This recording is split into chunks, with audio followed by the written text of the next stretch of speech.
नमस्कार मंडळी, दंडवत प्रणाम सगळ्यांना। कसे आहात तुम्ही सगळे? आजच्या नवीन व्हिडिओमध्ये तुमचं पुन्हा एकदा स्वागत आहे।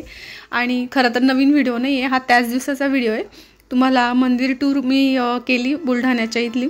मंदिरात जाऊन आलो, त्याच्यानंतर इकडे आले। साधारण 12 वाजलेले होते आणि 12 वाजता आता देवाला उपार दाखवण्याची वेळ झालेली होती। आणि जो काही आपण पुरणपोळीचा स्वयंपाक केला ना, तर त्या स्वयंपाकाचा आधी देवाला उपार म्हणजे नैवेद्य दाखवायचा होता।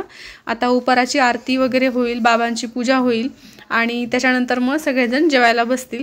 तर उपाराच्या वेळेला काय काय विधी असतो पा देवाला? सगळ्यात आधी देवपूजा केली जाते आणि त्याच्यानंतर धूप दीप दाखवलं जातं, म्हणजे अगरबत्ती दिवा ओवाळला जातो। आणि त्याच्यानंतर मग फुले वाहून विडा अवसर करून मग असं देवाला विनंती केली जाते की देवा आमचा गरिबाचा उपहार स्वीकार करा, गरिबाची भाजी पोळी जे काय असेल ते तुम्ही स्वीकार करा, असं देवाला विनंती केली जाते आणि सांगितलं जातं।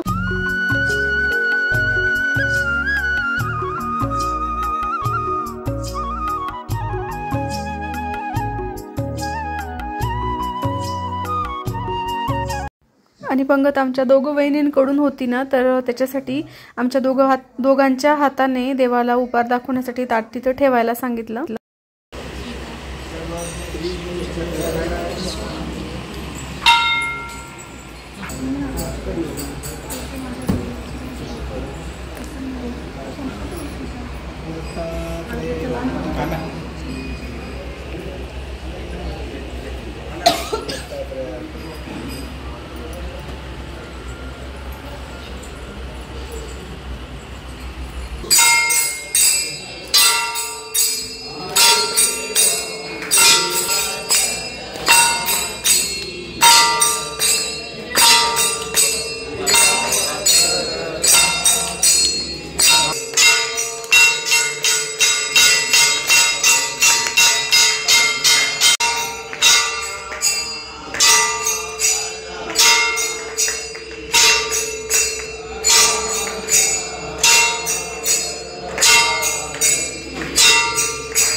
आणि त्याच्यानंतर मग ना मोठ्या बाबांनी आणि आबांनी उपार दाखवला देवाला। 5 घास घेऊन 5 नामांचे नावं घेऊन आणि संकल्प सोडला, अन्नदान श्रीकृष्ण अर्पण, अन्नदान श्री चक्रधर स्वामींना अर्पण, असे 2 संकल्प सोडले। आणि त्याच्यानंतर मग 5व्या नामाची गाठी केली, स्मरण केलं आणि देवाला परत विनंती केली की देवा आमच्याकडचं अन्न स्वीकार करा असं म्हणून। आणि आरती पण चालूच होती तोपर्यंत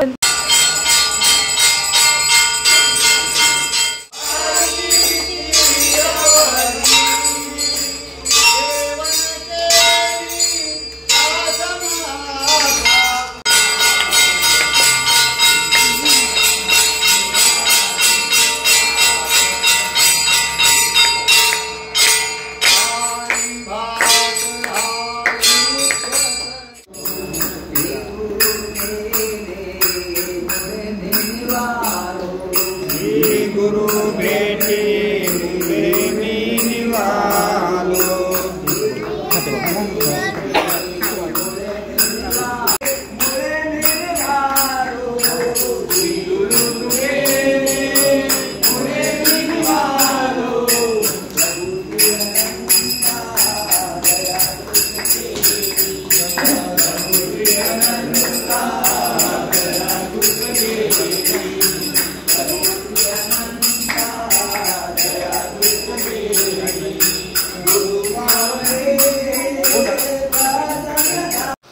देवांचं पूजन झालं, उपार दाखवला गेला आणि त्याच्यानंतर मोठे बाबा आणि बाकी सगळे जे बाबा आहेत ना, त्यांचं पूजन आम्ही करणार होतो, गुडीताई आणि मी। आणि इतकं भारी वाटत होतं तुम्हाला सांगू, कारण आपण जेव्हा म्हणतो ना एखादी गोष्ट मला करायची, आमचं 3-4 वर्षापासून चालू होतं की जाळीच्या देवाच्या मार्गात पंगत करायची असं म्हणून आमच्या दोघं बहिणींचं। आणि म्हणजे नंबर आम्हाला मिळत नव्हता, कारण तिथं खूप नंबर लावलेले असतात की बुकिंग असते, आज कोणाची पंगत, उद्या कोणाची पंगत असं म्हणून। आणि ह्या वर्षी आमचा नंबर लागला। आणि काय असतं माहिती का, जरी नंबर लागला तरी बऱ्याच वेळेला काहीतरी अडथळे पण येतात, एक तर सुतक तरी पडतं किंवा मग काहीतरी होतं, दुसरी काही अडचणच येऊन जाते, त्याच्यामुळे आपलं जाणं शक्य होत नाही किंवा काय। एवढं सगळ्यांचं वेळेवर तिथं जायला जमणं वगैरे हे पण एक योगच असतो। आणि स्वामींनी सांगितलेलं की निमित्त मानावे बुवा असं म्हणून. तर खरं तर आबांनाच निमित्त मानतो आम्ही, आबांमुळेच ही पंगत झाली आमची असं म्हणून.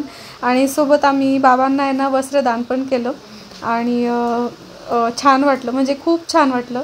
आणि असं म्हणतात ना आपल्या कमाईमधला किंवा काय आपला म्हणजे एक 10% हिस्सा तरी आपण आहे ना म्हणजे असं देवाधर्मासाठी अर्पण केला पाहिजे किंवा काय असं. तर आज कुठंतरी ते समाधान वाटलं मनाला की माझ्या कमाईमधून किंवा काय असं म्हणून म्हणजे आम्ही दोघं बहिणींनी स्वतःच्या याच्यातून काहीतरी थोडंफार केलं व असं म्हणून खरंच भारी वाटलं ते.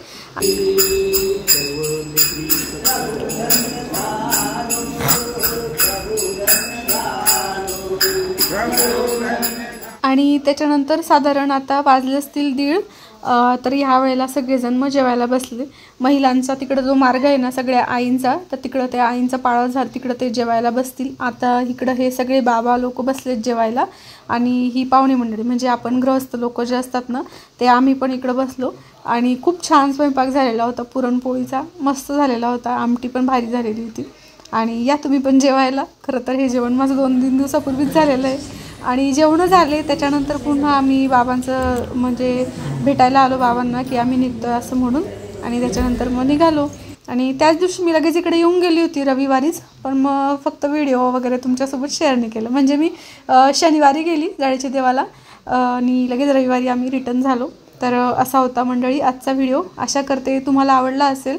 आणि हो एका ताईंनी मला विचारलेलं आहे की रुक्मिणी स्वयंवरचं जे पुस्तक आहे ना त्याचं मुखपृष्ठ तुम्ही दाखवा म्हणे.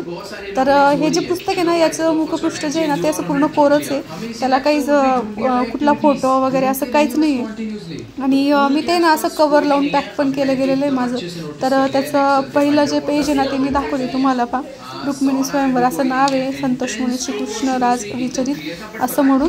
आणि हे पहा तुम्हाला पहिलं जे आहे ना मुखपृष्ठ ते पण मी दाखवून देते, ते पॅक आहे पण तरी एकदा दाखवते. वरचं निघालं आहे थोडंसं, हे असं पांढरंच आहे, त्याच्यावर असं पृष्ठासारखं बुक बायडिंग करायचं जे राहतं ना आपलं तसंच आहे तिथं. त्याच्यावर असं विशेष असं चित्र वगैरे काही नाही आहे. तर असा आहे मंडळी आजचा व्हिडिओ. भेटूया पुढच्या व्हिडिओमध्ये. बाय.